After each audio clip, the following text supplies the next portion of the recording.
আসসালামু আলাইকুম। ইদানিং আমাদের দেশের কোরিয়ান ইনস্ট্যান্ট রামেনের জনপ্রিয়তা বেড়েছে, কিন্তু আমরা হাতের কাছে না থাকায় এটা অনেকেই খেতে পারি না। তাই আজকে আমি আপনাদের সঙ্গে ম্যাগি নুডলস দিয়ে রামেনের রেসিপি শেয়ার করব। প্রথমে আমি চিকেনটা তৈরি করে নিব।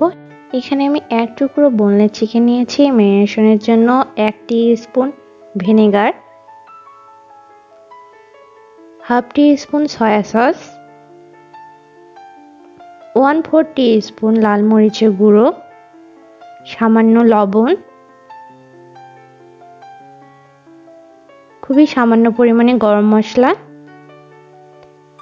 হাফ টিস্পুন রসুন বাটা এবং 1/4 টিস্পুন আদা বাটা দিয়ে মাংসটা আমি খুব ভালোভাবে মাখিয়ে নেব এবং এটা মাখানোর পর এক সাইডে রেখে দিব। চিকেনটা ম্যারিনেট হতে থাক। অপরদিকে আমি এখানে হাফ কাপ মাশরুম নিয়েছি, আর মাশরুমগুলো আমি মাঝখান দিয়ে একটু কেটে নিয়েছি।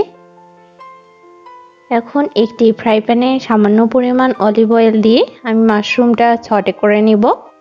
অলিভ অয়েলের পরিবর্তে আপনারা এখানে বাটার অথবা সয়াবিন তেলও ইউজ করতে পারেন। তেলটা হালকা গরম হয়ে আসলে এখানে আমি মাশরুমগুলো দিয়ে দিব।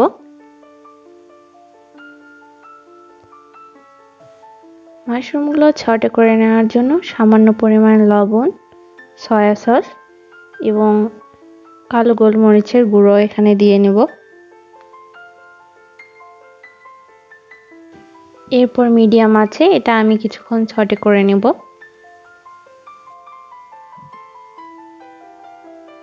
যখন মাশরুমের মধ্যে লাল কালার চলে আসবে তখন আমরা বুঝে নিব যে এটা সটে করা হয়ে গিয়েছে।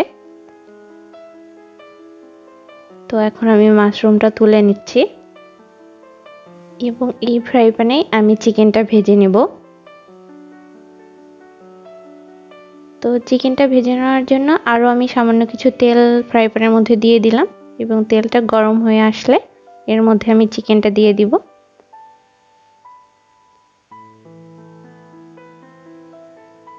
চিকেনের 2 পিঠ আমি খুব ভালোভাবে ভেজে নেব যেন ভিতরে কোনো কাঁচা অংশ না থাকে।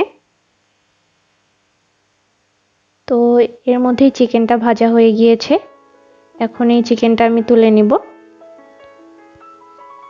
এরপর রামেন রান্না করার জন্য আমি এখানে 2টা ম্যাগি নুডলসের প্যাকেট নিয়েছি।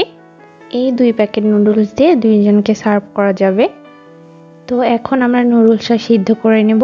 এর জন্য আমি চুলায় আগেই একটি পাতিলের মধ্যে পানি বসিয়ে দিয়েছিলাম এবং পানিটা যখন ফুটতে শুরু করবে তখন আমরা নুডলস দুটো দিয়ে দিব। নুডলসগুলো খুব বেশি সিদ্ধ করার প্রয়োজন নেই, তার কারণ হচ্ছে এটা সসের মধ্যে আরও কিছুক্ষণ সিদ্ধ হবে। তাই সামান্য কিছুটা শক্ত থাকা অবস্থায় নুডলসটা আমরা নামিয়ে ফেলব। নুডলস সিদ্ধ হয়ে গিয়েছে। এখন স্টেনারে আমি নুডলসটা ঢেলে কিছু ঠান্ডা পানি দিয়ে নুডলসটা ঠান্ডা করে নিব এবং পানিটাও ঝরিয়ে নিব। এখন আমি রামেনের সস তৈরি করে নিব। তো রামেনের সস তৈরি করার জন্য এখানে আমি 3 টেবিল স্পুন পানি নিয়ে নিলাম। এর সাথে হাফ টেবিল স্পুন লেবুর রস, half tablespoon white vinegar, 1 tablespoon soya sauce, 1 tablespoon chilli sauce, 1 tablespoon tomato sauce, চিনি দিয়ে দিব হাফ টেবিল স্পুন, গোলমরিচের গুঁড়ো দিয়ে দিব 1/4 টিস্পুন এবং খুবই সামান্য পরিমাণ লবণ দিয়ে নিব। এখন আমি সসটা খুব ভালোভাবে মিক্সড করে নিব। রামেন তৈরি করার জন্য সস প্রস্তুত। এখন আমরা রামেনটা তৈরি করে নিব। যে ফ্রাই প্যানে আমি চিকেনটা ভেজে রেখেছিলাম সেই ফ্রাই প্যানের মধ্যেই আমি সামান্য পরিমাণ অলিভ অয়েল দিয়ে দিব।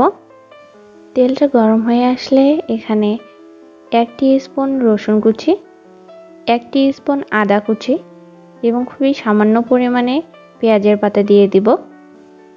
খুবই অল্প সময় এগুলো ভেজে নিব।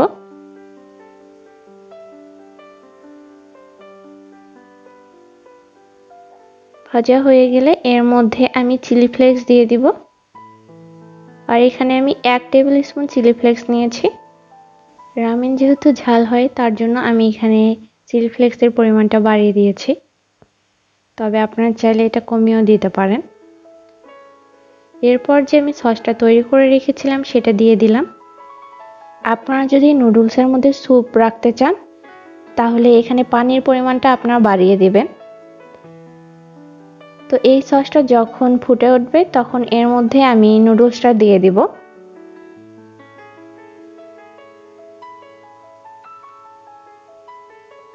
নুডলসটা দিয়ে আমি কিছুক্ষণ নেড়ে চেড়ে নিব যেন সসটা ঘন হয়ে আসে।